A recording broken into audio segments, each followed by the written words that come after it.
Hoje a gente vai falar das competências gerenciais, das competências que são necessárias a um administrador.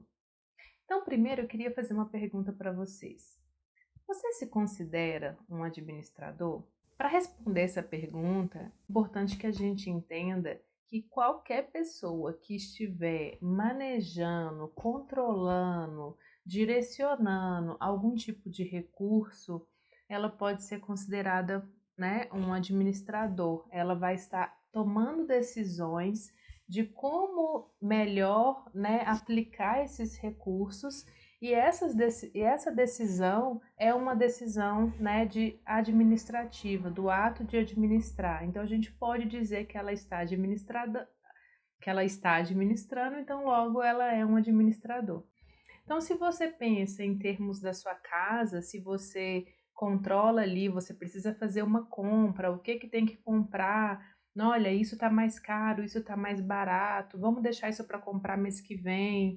E depois você pega esses produtos que você comprou, traz para sua casa, né, guarda cada um no seu devido lugar.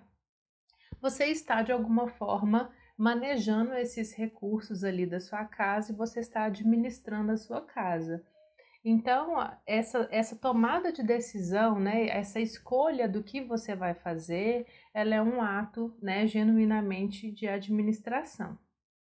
Então, esse processo de administrar, você não precisa ter uma formação para fazê-lo, né?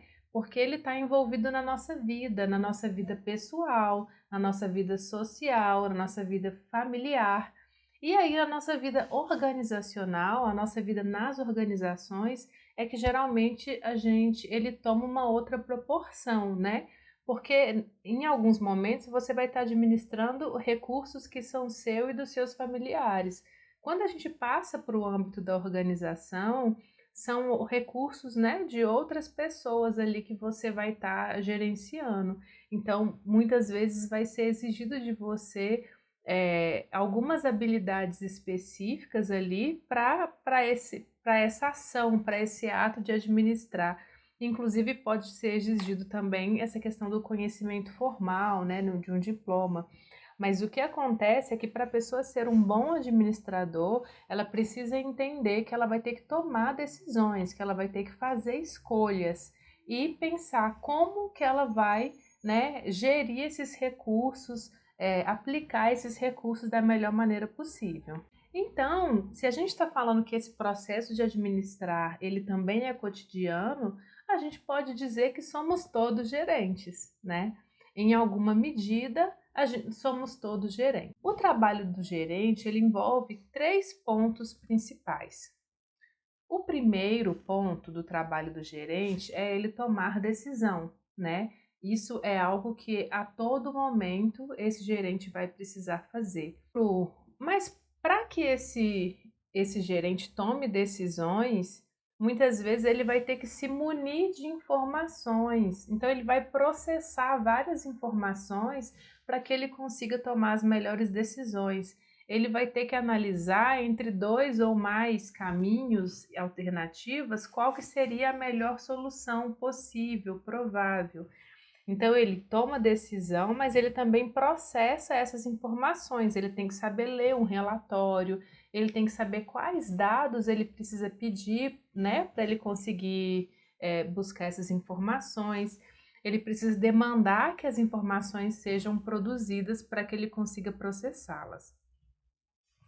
E o terceiro elemento, né, da atribuição aí do trabalho do gerente é se relacionar com pessoas, porque esse gerente ele não faz nada sozinho, ele depende do outro. Então ele precisa saber se relacionar com essas pessoas, saber delegar funções, saber cobrar na hora que tem que cobrar, saber inspirar na hora que tem que inspirar, para que essas pessoas façam o trabalho e ele consiga, da melhor forma possível, tomar as decisões que ele precisa. Então é muito comum, assim, já repararam a gente pensar assim, nossa, fulano, eu tô aqui trabalhando nesse operacional e fulano tá lá fazendo, jantando, almoçando com o cliente, ou fulano só fica em reunião o dia inteiro e não faz nada. Às vezes a gente tem essa sensação, né, de que o gerente, que o gestor não faz nada, que ele só fica em reunião, que ele só fica no telefone. Se a gente pensar nessas três questões que a gente colocou, né, ele precisa se relacionar não só com os funcionários, mas com os clientes. Ele precisa a todo momento estar atento a todas as informações que acontecem dentro da organização e que acontecem fora, para em algum momento ele tomar decisão. Então, essa questão dele ir almoçar, dele estar em reunião, dele estar no telefone, esse é o trabalho do gerente. Ele precisa desse ferramental para ele conseguir tomar as decisões que ele precisa tomar. Então faz parte do gerente, né, faz parte do trabalho do gerente esses três elementos. Existe um autor que é o Mintzberg, que ele é um autor da área de estratégia e que ele vai falar que existem 10 papéis para o gerente e esses 10 papéis são divididos justamente nesses três elementos, né, que caracterizam o trabalho do gerente. Então, esses papéis vão estar distribuídos em três categorias, que seriam interpessoais, informação e decisão. Então, o que são os papéis de informação, né? O papel de informação, esse gerente, ele pode estar observando tudo que está acontecendo naquela organização, então ele vai monitorar essa organização em busca de uma informação. Então, esse papel de monitor, né, é um dos papéis do gerente. Mas muitas vezes ele tem que disseminar uma informação, ele vai passar uma informação para aqueles trabalhadores, para a equipe dele.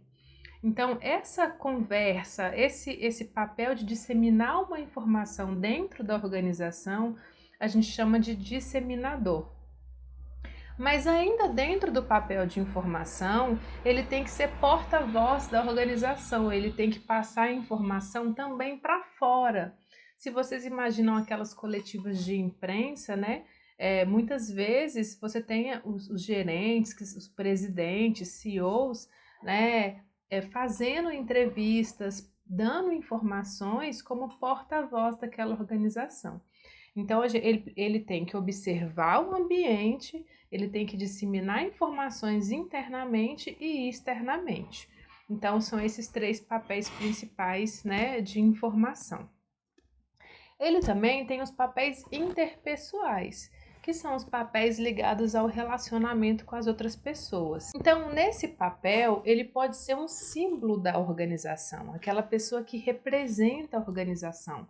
Você olha para aquela pessoa e entende ela, né, como algo que representa. Eu coloquei aqui a figura do Tite, por exemplo, né? Se você olha para o Tite e imagina ele como um símbolo da seleção brasileira, então ele é símbolo daquela organização. Mas ele também tem um papel junto com os jogadores de futebol, né? Que é um papel mais interno, é um papel de liderar, de inspirar, né? Então ele tem que estar junto, tem que fazer aquela equipe, né, trabalhar junto, trabalhar unida, seguir os comandos dele ali. Então ele também tem esse papel interno ali de liderança. E outro papel interpessoal é o papel de ligação. O que é esse papel? É quando ele consegue ter relações com outras pessoas, né? E que essas relações com outras pessoas vão acabar influenciando a organização de alguma forma. É a chamada network, né? Que a gente fala muito, né? Dessa rede de contatos que a gente cria ao longo da nossa vida e que, né, em algum momento pode ajudar a gente ali, né, nesse ambiente da organização como gerente. Então, a gente viu que existem os três papéis que são, né, de informação, para processar informações. Tem esses três papéis que são ligados a esse relacionamento, né? Então, um relacionamento interno ali de líder com a equipe e um relacionamento externo que é esse de ligação aí e esse papel de símbolo, né? De representar essa organização tanto internamente quanto externamente. E por fim a gente tem os papéis de decisão, que é a característica, né, a ação que a gente mais conhece, né, do administrador, do gestor.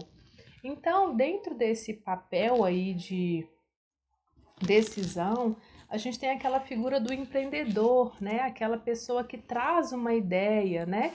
E através daquela ideia vai tomar alguma decisão. A gente também tem um papel que é controlador de distúrbios, né? Então ele vai entender todo esse ambiente que ele está envolvido, mas ele tem que estar pronto para solucionar problemas, para tomar decisões. Então, num evento, geralmente, você tem aquelas pessoas que tomam decisões. Você tem pessoas no credenciamento, na recepção, mas geralmente não são elas as pessoas que tomam decisões. Geralmente é o coordenador que vai estar atento a tudo e ele vai estar atento a como aquele problema no credenciamento pode impactar lá na programação, no cerimonial. E aí ele tem que controlar, né, esses eventuais problemas.